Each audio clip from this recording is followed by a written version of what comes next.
জরিপ নিয়ে আলোচনা সমালোচনা নতুন কিছু নয়। ভোটের আগে দেশে দেশে জরিপ হয়, কখনো তা ঠিক কখনো ভুল। বাংলাদেশও এর ব্যতিক্রম নয়। দরজায় কড়া নাড়ছে আগামী সংসদ নির্বাচন। স্বাভাবিকভাবেই একাধিক জরিপ হচ্ছে। সর্বশেষ সোমবার প্রকাশিত এক জরিপের ফলাফল নিয়ে চলছে তুমুল আলোচনা। সামাজিক মাধ্যমে পক্ষে বিপক্ষে মত দিচ্ছেন অনেকেই। ন্যারেটিভ সহ 4টি প্রতিষ্ঠান সমন্বিতভাবে এই জরিপ পরিচালনা করে।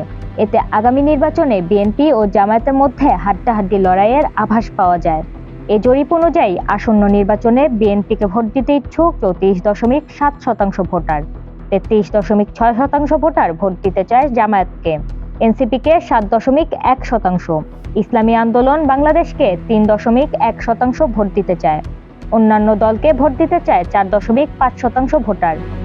কাকে ভোট দিবে তা নিয়ে এখনো সিদ্ধান্তহীনতায় 17% ভোটার। বিএনপি সমর্থক অনলাইন অ্যাক্টিভিস্টরা এই জরিপ প্রত্যাখ্যান করছেন। তারা এর বিশ্বাসযোগ্যতা নিয়ে প্রশ্ন তুলছেন। তবে বহু মানুষ বলছেন বর্তমানে রাজনীতির এটাই বাস্তব চিত্র।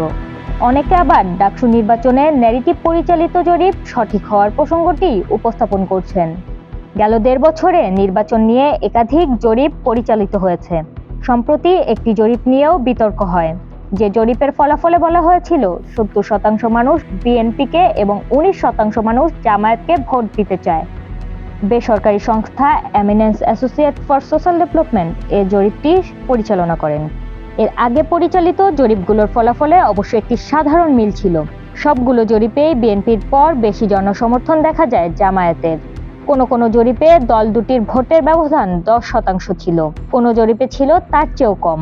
5টি ছাত্র সংসদ নির্বাচনে শিবিরের বিজয়ও তরুণ ভোটারদের অবস্থান নিয়ে এক ধরনের বার্তা দেয়। 1 মাসের কম সময়ের মধ্যে অনুষ্ঠিত হবে আগামী সংসদ নির্বাচন। জরিপ ভুল না সঠিক তা নিশ্চিত হতে অপেক্ষা করতে হবে 12 ফেব্রুয়ারি পর্যন্ত।